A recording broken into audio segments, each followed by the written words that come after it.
Je le disais tantôt, Panorama, c'est tout de suite. Et pour cela, nous sommes en compagnie d'Alex Mokhtar. Bonjour Alex. Bonjour à vous Noélie et très heureux d'être là. Ah ben c'est le bonheur aussi de les partager. Alors, je sais qu'aujourd'hui, c'est une histoire d'Abu Dhabi. Alors, on vous écoute.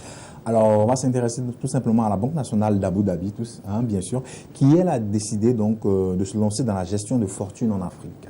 Voilà. Alors, expliquez-moi ça. Alors, il faut savoir que la Banque nationale d'Abu Dhabi envisage de développer certaines branches de ses activités. Tout simplement, elle a décidé depuis donc quelques mois de mettre l'accent sur des activités ayant un important rendement, comme je le disais tantôt, la gestion de fortune, afin donc de compenser, pour ainsi dire, la régression de ces marges dans des domaines traditionnels qui sont considérés comme les activités traditionnelles des banques, on va le dire comme ça. Il faut noter que la chute des prix du pétrole d'environ 50% depuis le mois de juillet dernier, également quelques tensions, je dirais, politico-confessionnelles qui minent un petit peu le monde arabe, qui sont matérialisées bien sûr par une rivalité entre l'Arabie saoudite qui est à majorité sunnite et l'Iran qui est à majorité chiite, ont impacté bien sûr tous ces événements, ont fini par impacter négativement, je dirais, les marchés financiers et altérer, on dira, la confiance donc des investisseurs au Moyen-Orient tout simplement.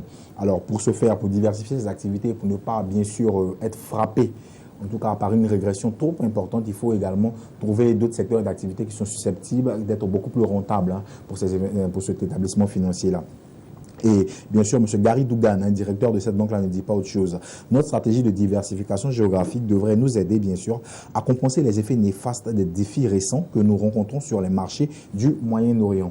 Alors, c'est simple, vous êtes fortuné, vous êtes en Afrique, tout simplement, cette banque-là décide de vous aider purement et simplement à gérer votre fortune en vous donnant des conseils sur des investissements, en tout cas, que vous pourriez faire et je dirais, vous conseiller à investir dans certains secteurs d'activité qui pourraient vous permettre donc de décupler votre fortune. Alors, est-ce que cette action est gratuite, on va dire? Non, bien sûr, quand on a recours au service d'une banque pour pouvoir avoir des conseils, bien sûr, il va de soi qu'on devra verser quelques émoluments, on dira, financiers à cet établissement-là qui nous donne bien sûr quelques conseils, pour ainsi dire.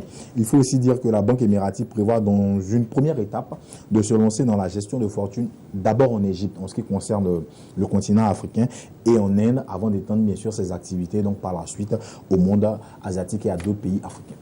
Alors, merci beaucoup Alex. C'est moi qui vous remercie. C'est donc sur cette nouvelle d'Abu Dhabi qui, je le dirais, est quand même réjouissante. Tout à fait. Voilà que Business Matin pour aujourd'hui prend fin. Mais sachez que désormais, nous sommes sur le numéro 174 du décodeur de Canal Plus Horizon. Merci beaucoup de nous avoir suivis. Les programmes, quant à eux, continuent sur Business 24 Africa. Au revoir.